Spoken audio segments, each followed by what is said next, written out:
Olá, queridos, um bom dia a todos. Que a graça e a paz do nosso Senhor e Salvador Jesus Cristo esteja mais uma vez sobre a sua vida, sobre a sua casa. Quero desejar a você uma terça-feira muito abençoada em nome de Jesus. Que o Senhor Jesus abençoe o nosso dia. Você que já está no seu trabalho, você que já está nas suas atividades, no seu colégio, onde quer que você esteja, que as ricas bênçãos de Deus e a sua infinita proteção esteja sobre a sua vida. Querido, venho aproveitar esse momento para pedir a você que estará ouvindo esta gravação, essa mensagem, que você possa curtir, que você possa deixar o seu like, que você possa fazer um comentário e compartilhar com outras pessoas. Isso mesmo. Peço essa força aí para que você compartilhe essa mensagem com outras pessoas, para que essas pessoas também sejam abençoadas pela palavra de Deus. E nessa manhã, queridos, eu quero meditar com vocês sobre uma frase dita por muitas pessoas que acreditam que essa frase está na Bíblia. Quem nunca ouviu aquela frase que diz assim: Jesus era 100% Deus e 100% homem? Quem nunca ouviu essa frase? E ainda diz assim: eu não sei o livro, eu não sei o capítulo e nem eu sei qual é o versículo, mas está na Bíblia que Jesus era 100% homem e 100% Deus. Querido, não existe essa passagem em nenhum livro da Bíblia, em nenhum capítulo da Bíblia, em nenhum versículo da Bíblia. Não existe essa frase. Mas nós temos, mesmo não tendo esses versículos claramente dessa forma, nós vemos que de fato Jesus tinha duas cidadanias. Ele era Deus, porque a Bíblia prova que ele era Deus, e a Bíblia também prova que ele era homem. Quando nós lemos aqui no livro de Filipenses, capítulo de número 2, a partir do versículo de número 5, que diz assim, o apóstolo Paulo falando: tenham entre vocês o mesmo modo de pensar de Cristo Jesus, que mesmo existindo na forma de Deus, não considerou ser igual a Deus, algo que deveria ser retido a qualquer custo. Pelo contrário, ele se esvaziou, assumindo a forma de servo, tornando-se semelhante aos seres humanos e reconhecido em figura humana. Ele se humilhou, tornando-se obediente até a morte e morte de cruz. Então, queridos, nós vamos perceber que o apóstolo Paulo faz questão de mencionar a identidade de Jesus, tanto terrena como celestial, como eterna. A Bíblia diz no livro de João, no capítulo do número 1, que no princípio era o Verbo, e o Verbo estava com Deus, e o Verbo era Deus. Ele estava no princípio com Deus. Todas as coisas foram feitas por ele, e sem ele nada do que foi feito se fez. Quando nós lemos João falando acerca do Verbo, ele está se referindo acerca da palavra. Então nós vamos ver que João está se referindo à pessoa de Jesus Cristo. Ele já existia antes de Deus criar todas as coisas. Nós vamos ver que Deus, no princípio, lá no livro de Gênesis, quando ele começa a criar todas as coisas, do nada Deus começa a tornar pelo poder da sua palavra. Então a palavra aqui que nós estamos dizendo, o falar de Deus, nós vemos aqui a figura do Deus Jesus Cristo aplicando do nada a existência. Quando Deus ordenava que as coisas fossem criadas, a palavra que ele dizia estava se referindo ao poder do Deus Filho que colocava em prática aquilo que o seu pai ordenava. Nós vamos perceber que quando Deus cria todas as coisas do nada, pelo poder da sua palavra, quando nós chegamos no capítulo de número 1, no versículo de número 26, nós vamos ver que a Bíblia diz o seguinte: Deus disse: façamos o homem segundo a nossa imagem e a nossa semelhança. É interessante, querido, que em nenhum momento nós vamos ver Deus chamando no plural o criarmos para as outras coisas, para a terra, para os animais, para nada disso. Mas quando Deus vai criar a obra-prima da sua criação, aquilo que é chamado a sua imagem e a sua semelhança, o ser humano, ele sai do singular e chama para o plural, dizendo: façamos agora o homem segundo a nossa imagem e a nossa semelhança. Ou seja, quem eram esses que Jesus estava chamando, que Deus estava chamando para participarem da criação? Aqui nós entendemos que ali estava a participação do Deus Pai, do Deus Filho e do Deus Espírito Santo. Então, querido, nós vamos ver que o Senhor Jesus Cristo, ele é Deus na sua essência, mas ele escolheu ou aceitou o desafio de vir à terra e sentir tudo que os homens sentiam. Desde o momento em que o homem pecou contra Deus, a nossa dívida só cresce em questão dos nossos crimes, dos nossos pecados. E nenhum homem pode por si próprio se justificar diante de Deus. Estávamos completamente sem chance. A humanidade estava completamente sem chance. A humanidade cada vez mais estava afundando-se nos seus crimes, nas suas depravações, no seu pecado. Então não havia chance para o homem. Era necessário que alguém perfeito, era necessário que alguém santo, que alguém justo, que alguém verdadeiro pagasse o preço pelos homens.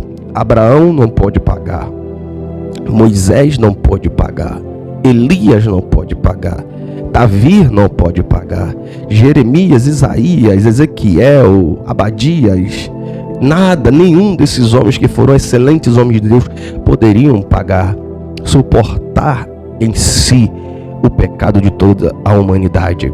Então, querido, foi neste momento que esse Deus Todo-Poderoso, na figura do seu Filho, aceitou vir ao mundo e carregar os nossos pecados para nos perdoar de todos os nossos crimes.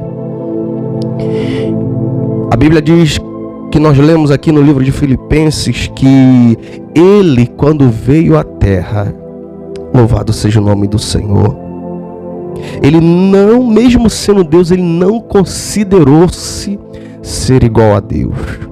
Era homem, como dizem Isaías, homens de dores, que as pessoas olhavam para ele e o desprezavam. Olhavam para ele e não via nada que chamasse a atenção para ele.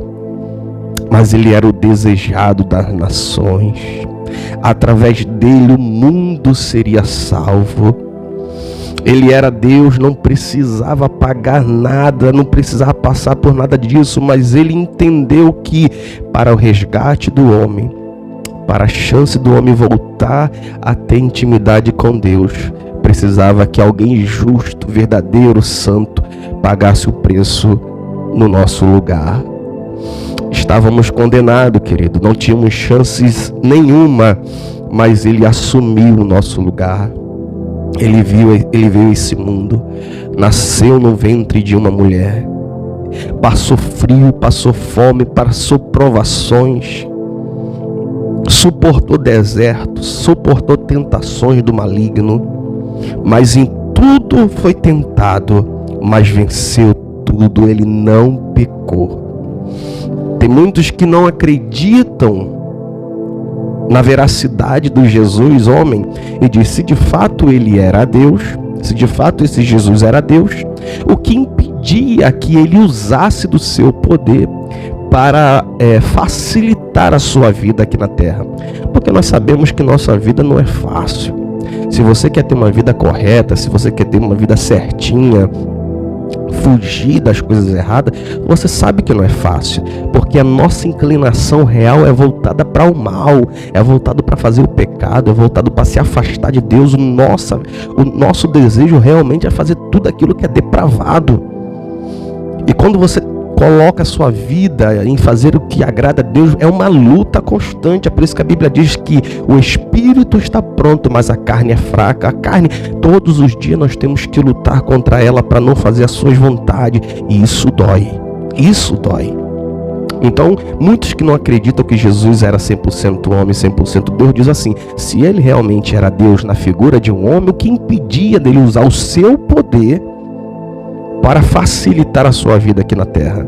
Porque a Bíblia diz que enquanto ele esteve aqui na terra como homem, ele não pecou em nenhum momento. Ele era perfeito, nunca pecou. Olha o que Paulo diz aqui em Filipenses capítulo de número 2, versículo de número 7. Pelo contrário, ele esvaziou, assumindo a forma de servo, tornando-se semelhante aos homens e reconhecido em figura humana. Olha só que poderoso, querido. Ele era Deus, ele não precisava por um momento deixar de usar o seu poder. Ele continuava tendo o seu poder como Deus, mas ele escolheu não utilizar. Ele disse assim: não, eu não quero usar meu poder, eu quero sentir na pele o que esses homens sentem. Eu quero sentir na pele o que esses homens têm medo, o que apavora esses homens, o que os preocupa. Eu quero sentir na pele o que esses homens estão sentindo. Então ele sentiu tudo o que eu e você sentimos. Ele sabe o que é passar frio, ele sabe o que é passar fome, ele sabe o que é passar medo, ele sabe o que é passar por traição, ele sabe tudo o que nós sentimos, e era esse o papel que ele queria, porque hoje ele está sentado no trono do grande Deus Todo-Poderoso, lá de cima nos olhando, e ele pode dizer: eu venci, e em meu nome você também vai vencer, porque eu enfrentei todas as tribulações. Eu abri mão do meu poder por um momento para sentir as dores que você sente, e venci. Foi difícil, doeu, mas eu venci, e eu vou fazer você vencer, querido. Assim diz o Senhor Jesus.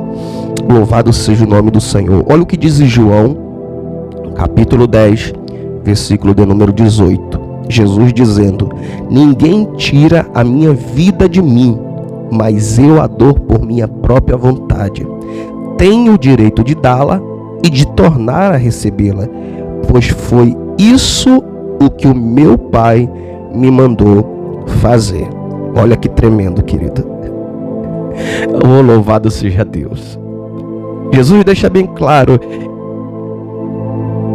eu tenho um domínio de todas as coisas, o meu Pai me deu poder para isso, mas eu aceito passar por tudo que eu vou passar por escolha minha, porque no momento que eu não quiser, eu tenho todo o direito de revogar o meu poder e ninguém pode me prender. Se eu vou ser preso, se eu vou ser açoitado, se eu vou ser esbofeteado, é por escolha minha. E se eu vou ser morto, é porque eu permito que isso aconteça. A Bíblia diz que quando Jesus estava diante de Pilatos, ele disse: você não sabe que eu tenho um poder para libertar e te matar? Jesus disse: negativo.